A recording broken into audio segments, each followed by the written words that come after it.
Hello again, YouTubers. This is M1 Graham Man with part 2 of the 9.3 by 62 Mauser fireform video. In part 1 we discussed how exactly you take 30-06 brass and turn it into 9.3 millimeter Mauser. And in this video I want to discuss trimming, and then in a future segment we're going to go over loading and actual range testing for velocity and accuracy. But what we got going on here is we have our sized brass. Just the other day I got in a set of RCBS dies from Midway. They've been out of stock for a long time, so I'm glad that they came back in stock. Ordered some a week ago and got them here shortly after that. And you can see it's set up in the press. As far as sizing is concerned, no real special things there, just like any other sizing operation.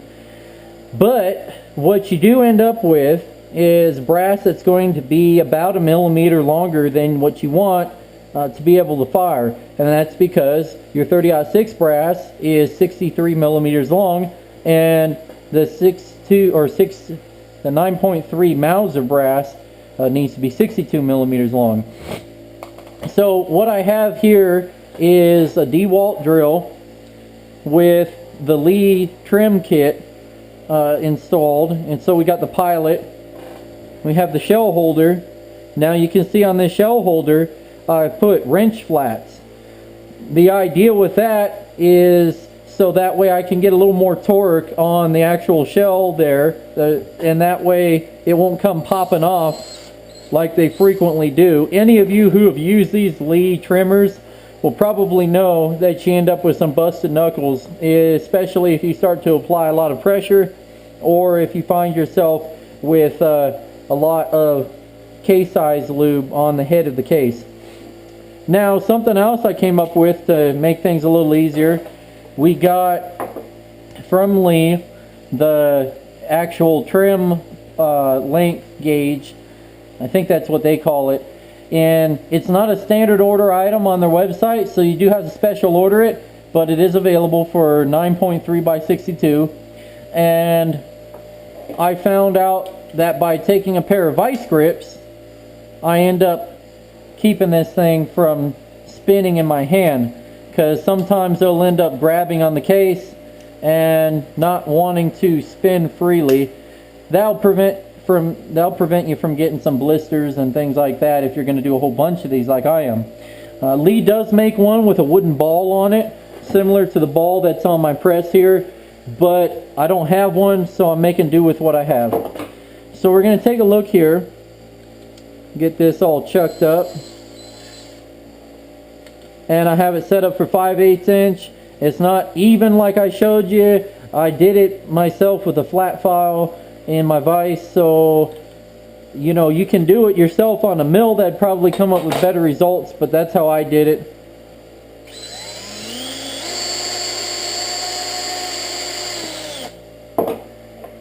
Then we come in with our deburring tool.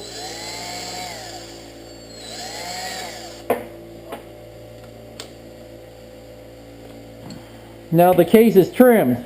The trick with the deburring tool is to run the drill at a slow speed, so that way you don't get chatter, which is where the actual cutter will end up bouncing in there, and you get a much cleaner cut if you go slower and you don't end up with that chatter. The final thing, I believe this is a really old Lyman tool, but they're available from RCBS and Lyman.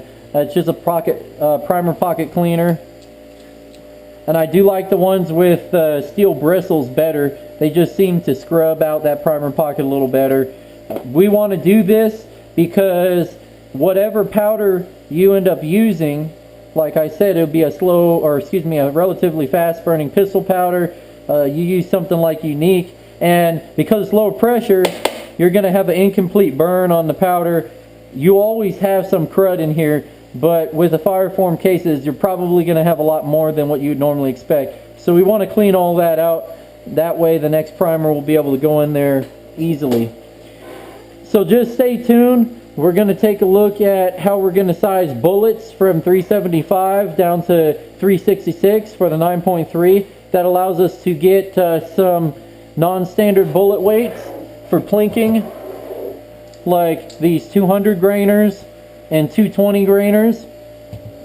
It also allows us to get, well, 235 grainers, and in general, just be able to use all of these old 375 bullets that you might find at estate sales or sitting at gun shops. I have found quite a few of them. Generally speaking, I get a pretty good deal on them. You're talking like between 15 to 20 cents a bullet, which is outstanding in today's economy. Typically, if you're going to buy the 9.3 bullets like these ones here, I think I paid 24 bucks for a box of 50, and that's not a bad price, but that's typically what you're going to see. You get into some of these other ones like the Barnes Tip Triple Shocks, and you're looking at more like a buck a bullet.